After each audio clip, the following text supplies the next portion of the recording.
Est-ce que le jeu vidéo c'est un sport? Mais on peut dire que le jeu vidéo est un sport et on peut allier les deux. Eux, ils s'entraînent 10 heures par jour. Les professionnels de jeux vidéo vous diront qu'ils se préparent intellectuellement et physiquement, exactement comme des professionnels de tennis de table. 10 heures par jour. Le vidéo c'est praticable de 5 à 77 ans, le ping-pong de 5 à 77 ans. Parce que ce soit dans le jeu vidéo ou le tennis de table, il y a des exercices pour le cerveau, mais il y a vraiment des exercices très très fastidieux, des trucs pas drôles du tout. Alors que le tennis de table c'est tellement fun, c'est tellement rigolo, c'est tellement excitant comme le jeu vidéo. Du coup on allie travail et plaisir. La concentration, la combativité, on la retrouve aussi dans les jeux vidéo. C'est le même problème de concentration, c'est le même problème de conditions physiques. Depuis que tu as un bon coup droit au ping-pong, est-ce que tu es meilleur à Tekken? Non.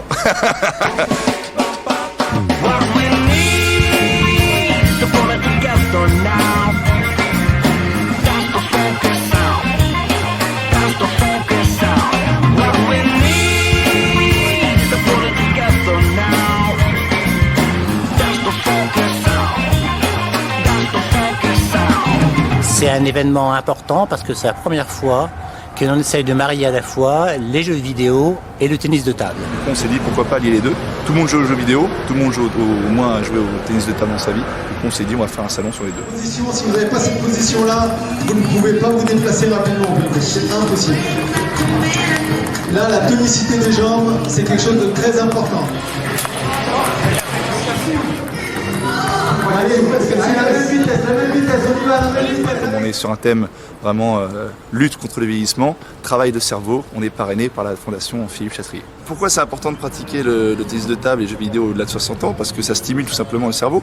Le cerveau c'est un muscle et faut tout le temps constamment l'entraîner, tout le temps le muscler, le mettre à l'épreuve. Et ça empêche de nombreuses maladies, ça retarde de nombreuses maladies comme la maladie d'Alzheimer. Voilà, c'est pour ça qu'on vous remercie d'être là aujourd'hui. On peut l'applaudir quand même d'être là aujourd'hui parce que... Prévenir, pour l'instant, c'est compliqué. C'est compliqué de définir en quoi il s'agit la prévention de la maladie d'Alzheimer. On peut parler de comment bien vieillir. La plupart des personnes que je connais qui sont tombées malades, ils sont devenues malades autour de l'âge de la retraite, ce qui fait penser qu'il y a un lien entre l'interruption des activités classiques au quotidien, d'une vie de travail pleine d'activités, vis-à-vis d'une vie qui devient de plus en plus moins stimulante après la retraite. Le malade, par définition, il est de moins en moins motivé, donc il faut le solliciter à mettre en place toute une série d'activités physiques et intellectuelles. Le cerveau, il est plastique. Donc nous, on a entendu cette histoire qu'après un certain âge, on n'avait plus de possibilité de le modéliser. Mais en fait, ce n'est pas du tout vrai parce que les facteurs de croissance neuronale sont des facteurs qui agissent toute la vie. Donc c'est une légende le fait qu'on perde des neurones quand on vit? On les perd, mais ce n'est pas la quantité qui fait la différence, c'est la qualité des neurones, la quantité des synapses, ça veut dire le contact entre les neurones. Et donc justement, il faut savoir les modéliser et savoir les rendre plastiques, donc les solliciter avec un environnement riche. Parce que la créativité, en fait, c'est un dérivé direct de la plasticité. Mais le sport, c'est un art. Vous doutez que le sport soit un art?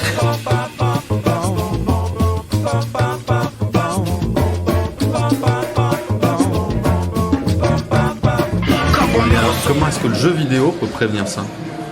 Le jeu vidéo peut prévenir ça dans le sens où, effectivement, on se met dans des conditions qui ne sont pas les conditions de la vie quotidienne. On se met dans un jeu vidéo, c'est un serious games, quelque chose qui, en fait, nous plonge dans une réalité qui nous sollicite à être à la fois un prince, l'autre fois un policier. Évidemment, il nous met dans des conditions qui ne sont pas les conditions du quotidien. Et donc, d'un côté, ça stimule évidemment la créativité. Moi, je ne suis plus un médecin. Je deviens tout d'un coup Lara Croft. Et donc, je deviens un autre personnage dans un monde imaginaire. Et en plus, ça sollicite toutes mes activités intellectuelles parce que je dois être à la fois attentif, concentré, je dois mémoriser les mouvements des autres personnages. Ma motricité doit être fine pour tout ce que c'est l'exerce game par exemple. Et évidemment, je suis motivée parce que je vais arriver à la fin du jeu et je vais gagner. Voilà, c'est bien, tu veux tirer en bas, tu veux tirer en bas. Ça bloque pas. Tu vas, et tu rates.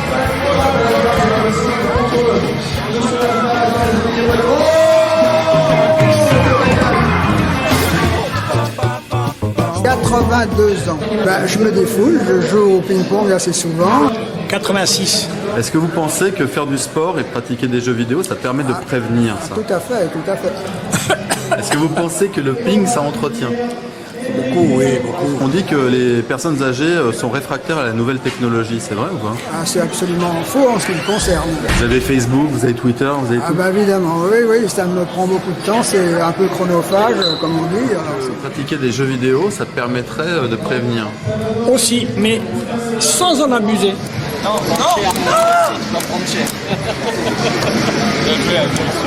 Ça bouge les neurones de faire du sport? Diable oui. Parce que la balle qui vient, il faut que vous pensez très rapidement où vous allez la frapper pour pas que l'adversaire la renvoie. Donc c'est une affaire de neurones et ça développe les réflexes bien entendu. Depuis ce matin, on a dû accueillir à peu près 300 personnes, mais on est déjà très très content. Il y a du monde qui joue partout, les tables sont pleines, il n'y a plus de place. Les bornes, ça marche du tonnerre. Et puis Genius anime très très bien quand même la partie jeux vidéo.